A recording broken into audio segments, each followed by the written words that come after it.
Mesdames et messieurs, bonjour. Les terroristes ADF ont sémé la terreur dans les villages d'Endimo, de la chefferie de Walese Vonkoutou, groupement des Banda Vilemba, en territoire d'Irumu le lundi 13 mai 2024 vers 19h. Les extrémistes ont perpétré une attaque d'une violence inouïe, laissant derrière eux un bilan de douleur et de désolation. Nous aurons donc le temps d'en parler dans l'actualité du jour avec Christian Mouniaderou. Enterrement des civils déplacés morts dans les bombardements au camp du Mugunga. Gikibira, chef de division de la jeunesse au Nord Kivu, appelle à la construction d'un site mémorable pour les victimes de la guerre du Rwanda contre la République démocratique du Congo. Les députés nationaux élus de Massissi ont fermement condamné dans une déclaration du lundi 13 mai 2024 le recrutement forcé des jeunes par les terroristes du 123 RDF AFC. Ils exhortent les jeunes de la région à ne pas céder à la séduction des recruteurs et à plutôt se joindre aux forces armées de la République démocratique du Congo pour protéger leurs terres et leurs communautés. Mesdames et messieurs, on va donc se retrouver dans la deuxième partie de cette vidéo pour les détails de l'actualité pour ce mardi.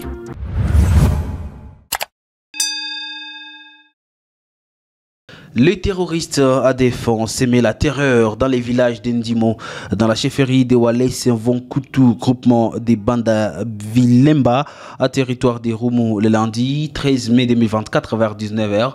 Ces extrémistes ont perpétré une attaque d'une violence inouïe, laissant derrière eux un bilan de douleur et de désolation.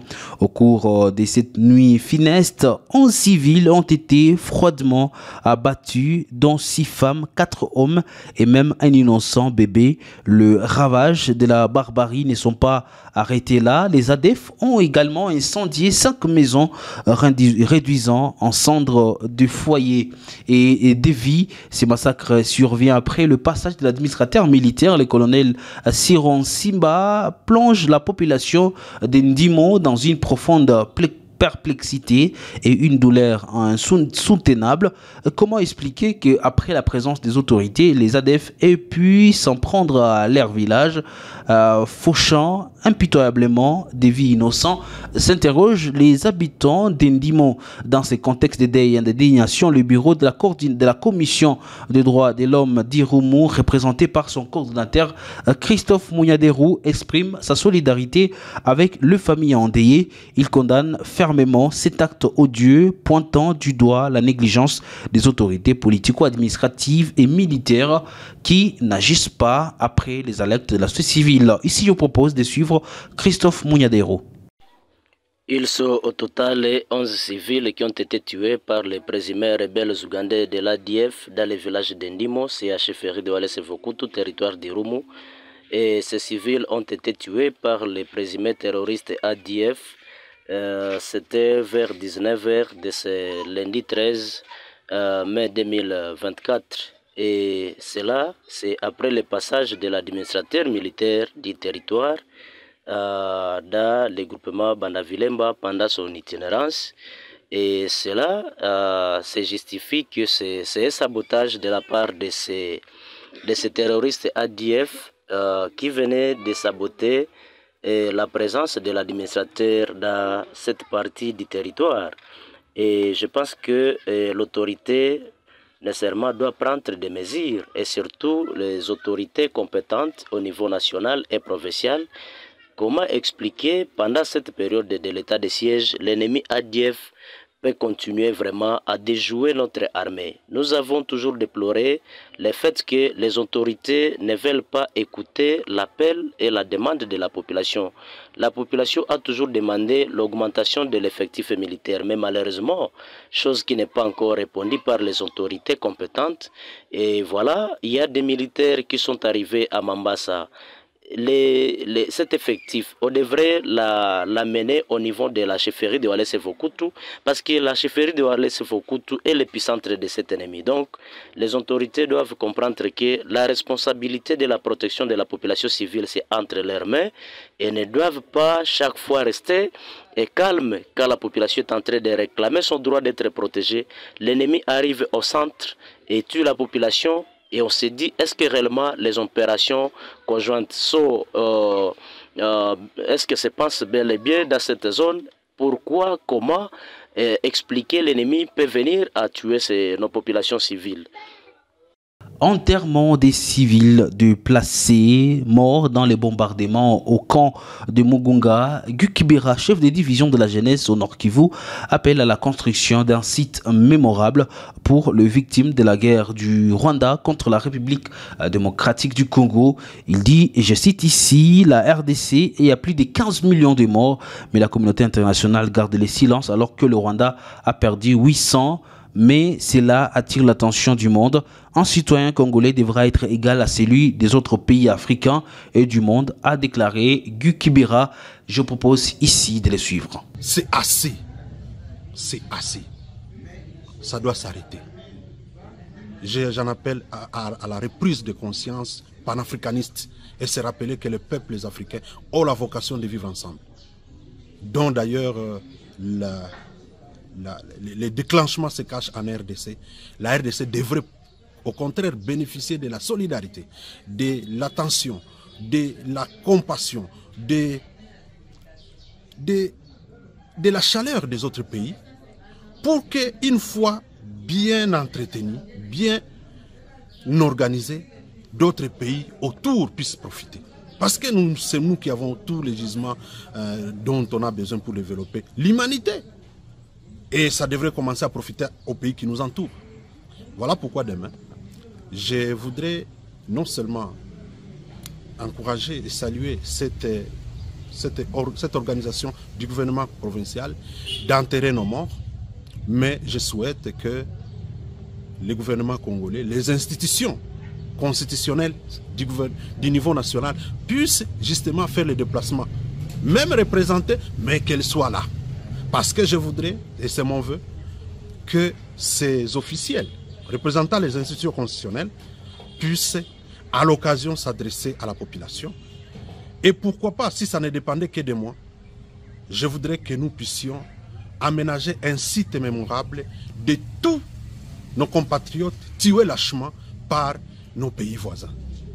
Et que, à côté d'eux, soient les représentants du système des Nations Unies, en commençant par la MONUSCO. Il faut qu'ils soient témoins. Comment est-ce que nous, on est en train d'enterrer les morts pour une crise qu'on appelle régionale, mais qui ne crée de victimes qu'en République démocratique du Congo. Voilà. Les députés nationaux élus de Massissi ont fermement condamné dans une déclaration rendue publique le lundi 13 mai 2024 le recrutement forcé des jeunes par les terroristes du 123 RDF AFC. Ils exhortent les jeunes de la région à ne pas céder à la séduction des recruteurs et à plutôt se joindre aux forces de défense congolaises pour protéger les terres et leurs communautés. Les députés ont exprimé leur regret face aux récentes agressions perpétrées par le Rwanda et ses alliés du 123, incluant les bombardements aveugles de personnes déplacées dans les camps du Mugunga, ainsi que les déclarations provocatrices du président rwandais. Ils ont dénoncé les tentatives du Rwanda de s'aimer la confusion et les chaos dans la région pour faciliter l'assévissement et l'extermination du peuple congolais, tout en cherchant à s'emparer des ressources minières de Massissi. Dans leurs déclarations, les députés ont également mis en lumière les images circulant sur les réseaux sociaux montrant les recrutements forcés des jeunes, y compris de mineurs, dans les sites miniers de Rubaya et Ngongo. Ils ont qualifié ces recrutements forcés des crimes de guerre et des crimes contre l'humanité, condamnant fermement cette pratique inhumaine. Pour finir l'actualité du jour, le concert de Fally Ipupa, initialement prévu le 17 mai 2024 à l'hôtel Serena dans la ville de Goma, fait face à une nouvelle opposition. Celle-ci vient du mouvement national congolais et un mouvement citoyen parmi le plus réputé de la ville de Goma. Ses membres estiment que la situation actuelle de la ville et de ses environs ne rassure pas pour la tenue d'une activité culturelle de ce genre. Après une analyse approfondie de la question, ces derniers ont unanimement décidé ce mardi 14 mai 2024 de s'opposer à la tenue de ces concerts. Je propose de suivre ici Espoir Kakuko de l'équipe de communication de ces mouvements. République démocratique du Congo. Mouvement national congolais MNC en sigle. Goma le 14 mai 2024. Déclaration numéro 003/MNC/RDC. Nous, Mouvement national congolais, constatons que la situation sécuritaire de la ville de Goma et ses environs n'est pas rassurante pour des activités culturelles du genre concert, comme est le cas du concert de l'artiste Fally Ipupa qui est organisé à Goma en date du 17 mai 2024. Disons non à la tenue de ces 10 concerts à cause de la situation sécuritaire préoccupante à l'est du pays. Ces concerts risquent de permettre aux infiltrés du M23 d'espionner la ville et infiltrer les services de sécurité et de sécurité de la ville et ses environs, et cela pour semer une désolation au sein de la population qui vit de l'espoir de ces services. Les MNC demandent aux organisateurs de cette messe noire de projeter celle-ci à une date ultérieure, c'est-à-dire après la fin de l'agression de notre pays par le Rwanda. Dans le cas contraire, ce concert se retrouvera devant la colère de la population fatiguée devant de telles situations qui n'ont jamais apporté la solution aux problèmes de celle-ci. Pour les MNC, la cellule de communication. Et ça sera tout pour l'actualité du jour. Messieurs, dames, merci à vous de l'avoir suivi. Prenez soin de vous et de vôtres.